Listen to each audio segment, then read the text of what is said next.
రాజధాని వేసిన రాజధానిని ఇప్పుడు జగన్మోహన్ రెడ్డి ఒక పక్క ప్రచారం చేస్తారు. దాన్ని మీడియా దానిపై కూడా సజ్జల రామప్రసాద్ ఈరోజు సమర్థించారు. మీరు ఇంతవరకు దానిపైన ఇలాంటి రియాక్షన్ మీ నుంచి రావడం ఏంటి? ఈరోజు అమరావతి మన రాజధాని అన్నది ఒక వాస్తవం, మనందరికీ గర్వకారణం. అలాంటిది గత 10 సంవత్సరాలుగా ఆంధ్ర రాష్ట్రానికి ఒక రాజధానియే లేకుండా పోయిన సమయంలో అమరావతి మన రాజధాని కట్టుకునే నిర్మించుకునే ఈ సమయంలో ఇలా అమరావతికి వ్యతిరేకంగా మాట్లాడిన ఏ మాట కూడా క్షమించరాని. అసలే ఒక రాజధాని లేకుండా బాధపడుతున్న ఆంధ్ర రాష్ట్రానికి ఇది మరో దెబ్బ లాంటిది. మరి అలాంటప్పుడు అమరావతి మనకంత ముఖ్యమైనప్పుడు, ఆంధ్ర రాష్ట్రానికి ఒక రాజధాని అంత ముఖ్యమైనప్పుడు ఇలాంటి వ్యాఖ్యలు చేయడాన్ని కాంగ్రెస్ పార్టీ ఖండిస్తుంది. ఒక పార్టీకి చెందిన ఒక మీడియా హౌస్, వైసీపీ పార్టీకి చెందిన సాక్షి మీడియా హౌస్ లోని ఒక యాంకరు, వాళ్ళు పిలుచుకున్న ఒక గెస్ట్ స్పీకరు ఇద్దరూ కలిసి అమరావతి వేశ్యల రాజధాని అని వ్యాఖ్యానించడం చాలా చాలా దురదృష్టకరం. ఎవరైనా ఖండించాల్సిన విషయమే. కాకపోతే నాకు ఇక్కడ అర్థం కాని విషయం ఏమిటి అంటే,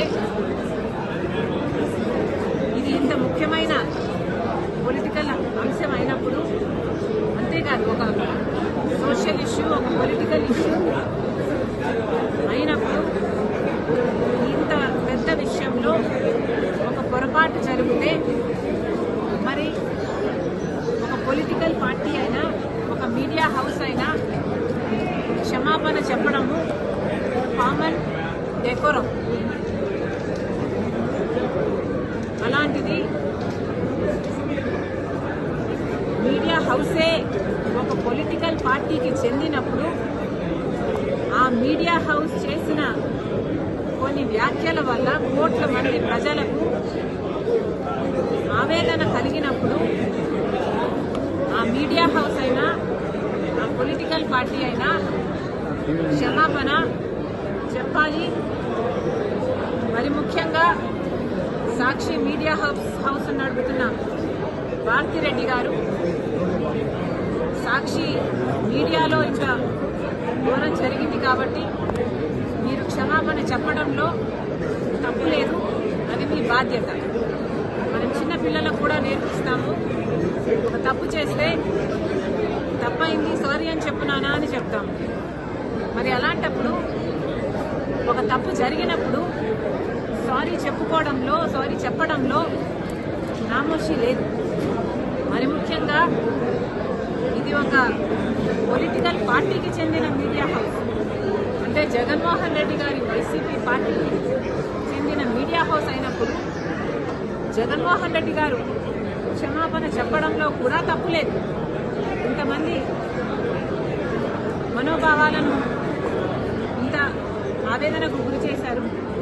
జగన్మోహన్ రెడ్డి గారు తప్పైపోయింది, నా ఉద్దేశం అది కానే కాదు, క్షమించండి అనడంలో తప్పు లేదు. మరి వారు ఎందుకు సంకోచిస్తున్నారో, వారికి ఎందుకు ఇది నామోషిగా అనిపిస్తుందో నాకైతే అర్థం కావటం లేదు. సజ్జల రామప్రసాద్ దాన్ని సమర్థించారు. ఇది ఎఫెక్ట్ రాజధాని పైన పడుతుంది అని నేను అనుకోను. ఎందుకంటే దాంట్లో వాస్తవం లేదు. వైశ్యల రాజధాని అని అంటే ఏమిటండి, ఆ రాజధానిలో ఇంకెవరు ఉండరా, ప్రజలు ఉండరా, దాంట్లో వ్యాపారాలు చేసుకోరా, లేకపోతే ప్రజలు ఉండరా, పిల్లలు ఉండరా, చిన్నవాళ్ళు ఉండరా, మహిళలు ఉండరా, మగవాళ్ళు ఉండరా? అసలు ఇది చాలా baseless and senseless. Committee just cannot